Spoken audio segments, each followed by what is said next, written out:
যদি আপনার বাড়ি দক্ষিণ কলকাতায় হয়ে থাকে কিংবা দক্ষিণ 24 পরগনায়, তাহলে আপনার বাড়ির কাছাকাছি ডিস্টেন্সে রয়েছে মন্দারমণির মতো পরিবেশযুক্ত offbeat sea beach, location Bakkhali. তাহলে বুঝতেই পারছেন আজকের আমাদের ডেস্টিনেশন ছিল দক্ষিণ 24 পরগনার বকখালি। তাহলে আর দেরি না করে শুরু করে দেওয়া যাক আজকের ব্লগ। নমস্কার, namaste, hello everyone, welcome to my channel. তো আমরা বেরিয়ে পড়েছিলাম বকখালির উদ্দেশ্যে বাই রোড। আমাদের সেই দিনের ডিস্টেন্স ছিল 115 কিলোমিটার বকখালি পর্যন্ত, আর পৌঁছাতে টাইম লেগেছিল 3 থেকে 3.5 ঘন্টা। আর যদি কম খরচে বা কম সময়ের মধ্যে বকখালি পৌঁছাতে চান তাহলে আপনি ট্রেনে আসতে পারেন। শিয়ালদহ স্টেশন থেকে নামখানা লোকাল ট্রেনে উঠে পড়তে হবে, এটাই সবথেকে ইজি রুট।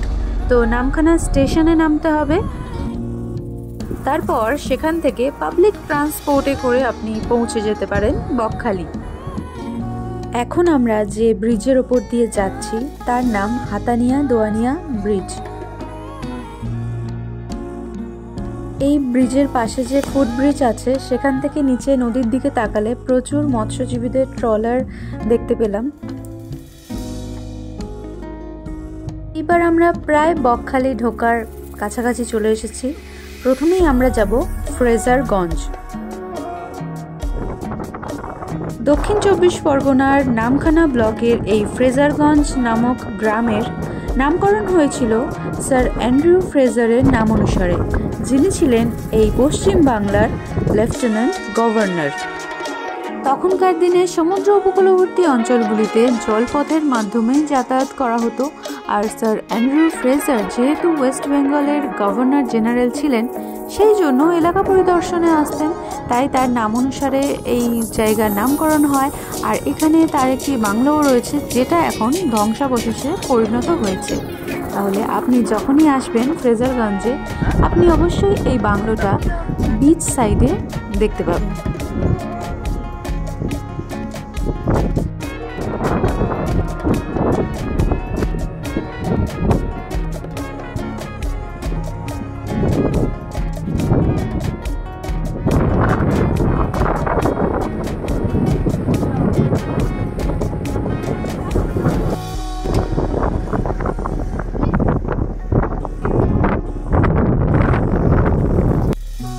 এই ফ্রেজারগঞ্জ এরিয়ার বিচ নামার জন্য উপযুক্ত নয়। আমরা হাই টাইডের সময় গিয়েছিলাম, এছাড়া লো টাইডের সময়ও দেখেছি। মানে এখানকার বিচ স্নান করার জন্য বা কোনো রকম বিচ অ্যাক্টিভিটির জন্য ওপেন নয়।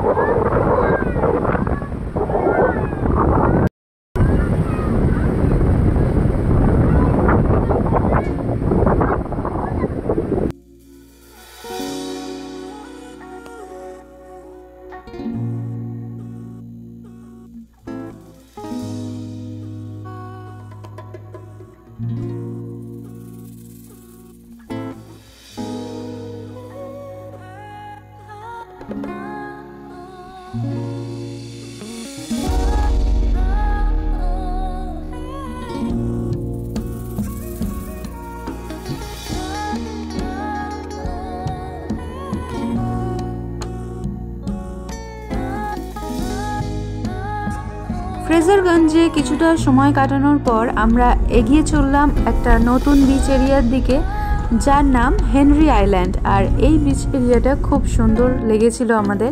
তো চলুন যাওয়া যাক হেনরি আইল্যান্ড। একদম গ্রামের রাস্তা দিয়ে দুধারে গ্রামের বাড়ি দেখতে দেখতে আমরা পৌঁছে গেলাম হেনরি আইল্যান্ড। হেনরি আইল্যান্ডে ঢোকার আগে একটা গেস্ট হাউস ধরনের রয়েছে, যেখানে থাকা খাওয়ার ব্যবস্থা আছে, তো আপনি দেখতে পারেন।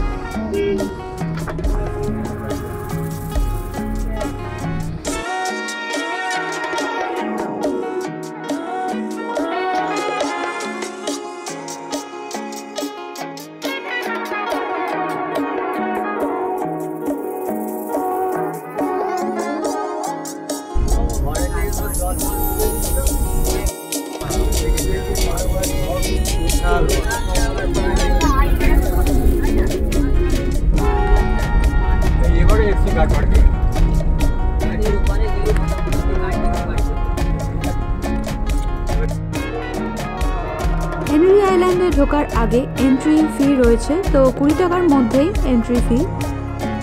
এই বকখালির সমস্ত সি বিচের মধ্যে হেনরি আইল্যান্ডের বিচটা সত্যিই খুব সুন্দর, কারণ চারিদিকে ম্যানগ্রোভ ফরেস্টের মাঝখান দিয়ে রাস্তা। সেই রাস্তা ধরেই আপনাকে এগিয়ে যেতে হবে হেনরি আইল্যান্ডের দিকে। আর সেই রাস্তার ধারের পাশে জোয়ারের জল জমে অনেক রকমের কাঁকড়া বা মাছ আপনি দেখতে পারেন। তো সত্যি সুন্দর, আর চারিদিকে প্রকৃতি দিয়ে ঘেরা।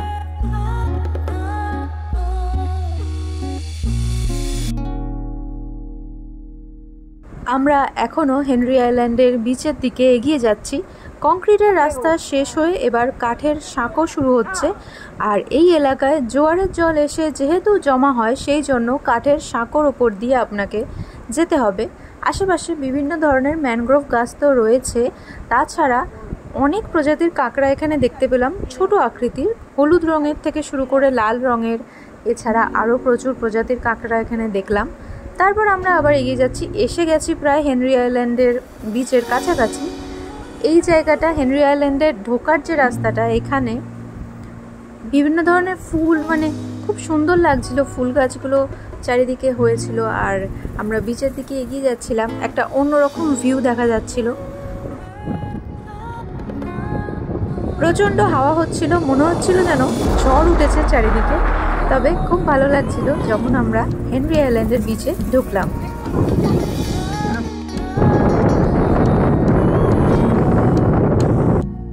এই হেনরি আইল্যান্ডে ঘুরতে এলে আপনি একটা প্রাইভেট বিচ এক্সপিরিয়েন্স অবশ্যই পাবেন, কারণ এত চওড়া প্রশস্ত বিচ আর চারিদিকে প্রচুর সংখ্যক লাল কাঁকড়া ঘুরে বেড়াচ্ছে। ঝাঁকে ঝাঁকে লাল কাঁকড়া আমরা এখানে দেখতে পেয়েছিলাম।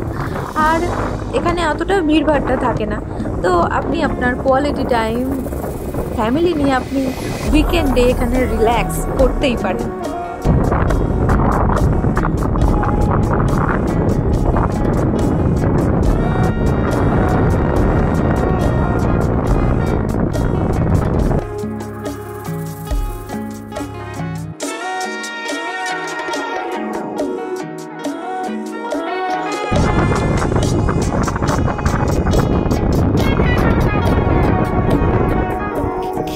শুধু লাল কাঁকড়া নয়, এই মাকড়সার মতো দেখতে, আমার মনে হয় এটাকে স্পাইডার ক্র্যাব বলে, আমি জানি না। তো এই ধরনের কাঁকড়া প্রচুর দেখেছি, হাতেও ধরেছি এই ধরনের কাঁকড়া। তো বেশ এন্টারটেইনিং লাগছিল কাঁকড়াদের দেখতে, তাদের অ্যাক্টিভিটিগুলো দেখতে। তো খানিকক্ষণ এখানে সময় কাটালাম। প্রচুর হাওয়া হচ্ছিল, কিন্তু তার সাথে রোদ্দুর তো ছিলই।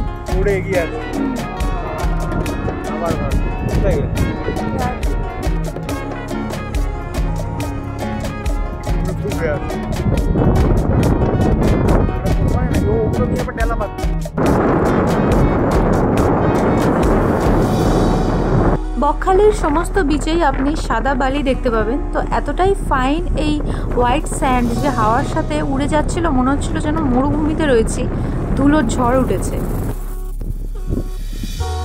হেনরি আইল্যান্ড বিচের আশেপাশের এলাকা দেখে মনে হলো আন্ডার কনস্ট্রাকশন রয়েছে, তো ইন ফিউচার আশা করি অনেক নতুন কিছু দেখতে পাবো।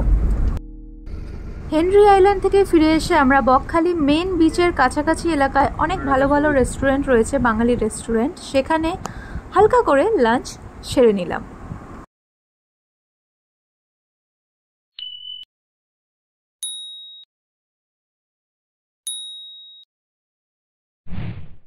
লাঞ্চ সেরে নিয়ে আমরা সোজা চলে গেলাম বকখালি মেন বিচে। তখন জাস্ট বিকেল হয়েছিল, বিচের ওপর সবগুলো তখনও খোলেনি। সন্ধ্যাবেলায় এটা দেখতে খুব সুন্দর লাগে, কারণ চারিদিকে লাইট জ্বলে আর ছোট ছোট সবগুলো পুরো বিচ এরিয়া জুড়ে খোলে, তখন বিভিন্ন ধরনের শপ রয়েছে।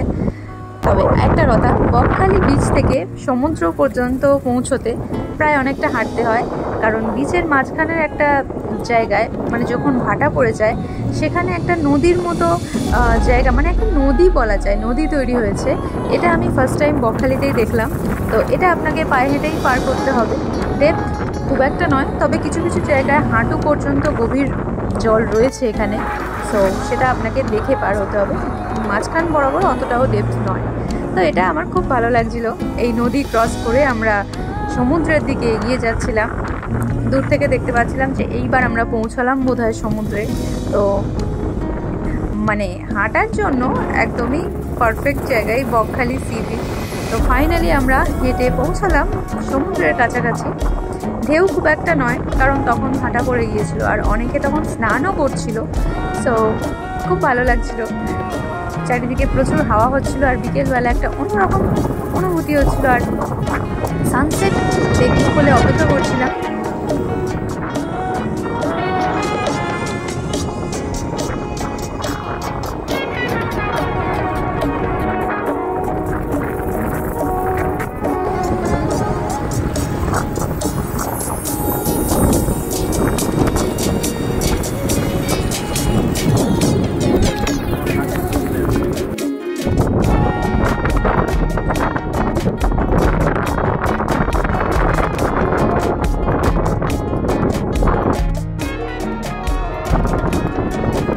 স্ট্রিট ফুড খেতে কয়েকটা গরু চলে এসেছিল আমাদের সাথে একটু সময় কাটাবে বলে। Just kidding.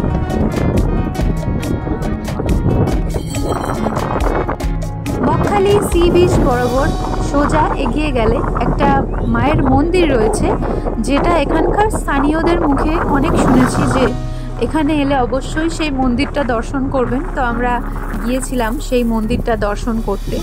আর বিচ এরিয়ায় দেখতে পাচ্ছেন অনেক কিছুই, মানে বসার জায়গা থেকে শুরু করে টয়লেটস, মডার্ন টয়লেটস করা হয়েছিল, কিন্তু সেটা বিভিন্ন প্রাকৃতিক দুর্যোগের কারণে নষ্ট হয়ে গেছে। বিচের ওপর আবার বিশাল বিশাল ক্যাকটাস গাছ রয়েছে। এই হলো সেই বনবিবি মায়ের মন্দির। তার পাশে রয়েছে পুরানো মন্দির, সেখানে মায়ের নিত্য সেবা করা হয়। মায়ের প্রচুর মূর্তি রয়েছে। বলো না গো কোনটা কোনটা কি? নারায়ণ প্রথম দেখুন, নারায়ণ, এগুলো সব শ্বেতপাথরের মূর্তি আসবে আর কি। পরে এই মন্দিরটা ওটা নারায়ণ, এটা নারায়ণ, তারপরে মা বনদেবী, হ্যাঁ, বিশালক্ষী মা, ওই পাশে শীতলা মা, গঙ্গা মা, কালী মা। আর দেখে জায়গা দেখে মনে হচ্ছিল একটা জাগ্রত এনার্জি রয়েছে চারিদিকে। খুব ভালো লাগলো এই মন্দিরে এসে। মন্দিরের সামনেই রয়েছে একটা পুকুর। সমুদ্রের এত কাছে হলেও মিঠা জলের পুকুর তৈরি হয়েছে, যেটা সত্যিই আশ্চর্য। মন্দির দর্শন করে বিচ বরাবর ফেরার সময় দেখলাম সন্ধ্যা হওয়ার সাথে সাথে বকখালি মেন বিচে টুরিস্টদের ভিড় জমছে আস্তে আস্তে। তো এবার আমরা বাড়ির দিকে রওনা দিলাম। তো এই ছিল আমার বকখালি ভ্লগ। আশা করি ভালো লেগেছে। ভালো লাগলে সাবস্ক্রাইব করুন আর ভিডিওটিতে লাইক দিতে ভুলবেন না। দেখা হচ্ছে নেক্সট ভ্লগে। Till then take care.